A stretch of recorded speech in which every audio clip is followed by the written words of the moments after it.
Well, hello, and welcome to The Drama. I'm your host, Chris, and welcome to my channel, Authentic Drama and Horror Stories. Where here, I write and narrate my very own drama and horror stories. Thus gives my authentic name. If you seem to be a fan of my authentic work, please subscribe and or like my channel and stories. The more support, the better. I've always had a fiery passion for writing and journalism, as well as narrating. So take a seat and be blown away by my creepy and drama-filled stories, made especially by yours truly. Enjoy the drama. Chapter 1. That's take number 570, my best friend Jazzy sighed with obvious boredom. I scoffed. Yeah, let's see you do better, Mrs. Casanova, I taunted her. Nah, I don't want the leftovers, bitch. Thanks, Jazzy sighed. Gee whiz, you sure are a nice one, ain't you, woman? I chuckled at her obvious dry sense of humor. Girl, I told you that plenty of fish is a complete and utter waste of precious time, Jazzy stated matter-of-factly. Yeah, sure seems that way, I said. It must have been like the 500th time of searching today. And yet, still no damn messages.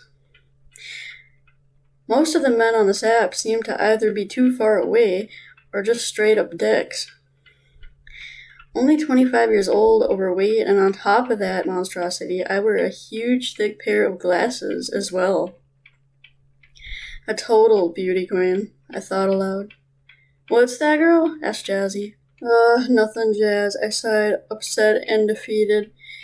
Jazzy rolled her blue eyes and put her hand on my shoulder. Hey, girl, it isn't over yet.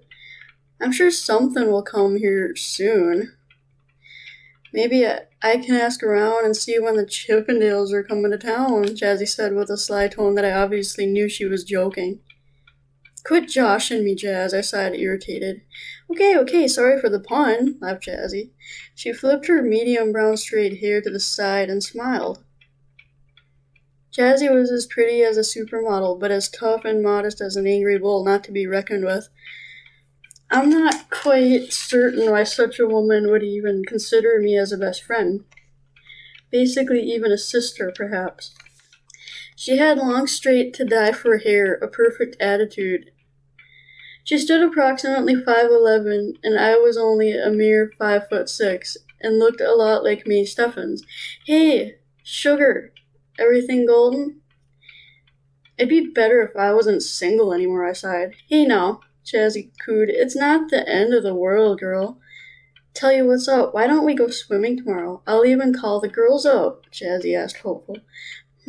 I guess so, I retorted, bored and miserable. Perfect. All girlies day, Jazz cried, a little bit too optimistic. I rolled my eyes with sheer contempt and conflict. By the girls, that meant she was surely going to likely be calling Jill, Stacy, and Michelle, of whom I'm sure absolutely hated me. Not only were they all 30, including Jazzy herself, but I just already knew that they absolutely, positively resented me. Probably likely the simply basic fact that I was obviously, in their popular eyes, a nerd. Although I didn't bother telling Jazzy this, in fear of her getting upset at me somehow. I yawned, and Kat stretched my arms above my head with complete and utter boredom. I then heard Jazzy say, it's 9 o'clock. Well, I'd better get to scootin', woman, Jazzy said in a cheerful tone. But hey, I'll give the ladies a call, and then I'll call you up to tell you what me and the girlies decide, kiddo. Sound golden? Jazzy asked. I hated when she called me kiddo, even if she was only joking. I'm only a few years younger than you, Jazz, I retorted, sticking out my tongue. Hey girl, you know I love you either way, Jazzy teased me. Yeah, but I sure hate you, I joked back at her. With a smile, Jazzy laughed. Love you too, girlfriend. However, a part of me despised the fact that she was indeed and obviously better than me in every way. Not that it mattered, of course, considering that her rotten ex-boyfriend, Jake, for some reason, decided to break it off with her on account of him apparently having baby mama issues. Well, turns out that Mr. Old Jake the Snake ended up screwing his baby mama behind her back, even the whole 2 years they were dating. Sad story, truly, but don't take my word for it. He was an asshole from the start. Although I myself can't say I've done any better. Marcus, my last boyfriend, had a drifter soul at best. I had never thought that it would have ended that way, with him cheating on me with another man of all things and people. Guess I'm also a real breadwinner, as the ancient saying lives. Not that my entire world revolved around a dude, anyhow, which seems to be the in thing with all the girls these days. I then yawned yet again and ended up going to bed shortly afterwards. Before I even knew it, I awoke to an annoying and anxious phone call from Jazzy. Hello, I said, wiping the sleep soot from my eyes. Hey, girlie, good morning, wakey wakey, eggs and bakey, Jazzy joked in an obnoxious tone of voice. Oh, come on, Jazzy, it's not even past 10 yet, I complained. Nonsense, sweetie, every day's a party, cried Jazzy cheerfully in her annoying Harley Quinn voice. I scoffed. What century are you from? I retorted, annoyed. Jazzy chuckled. Hey, stop being such a party pooper, girlie, I moaned, defeated and groggy. Fine, what's the plan, Stanleyana? I joked.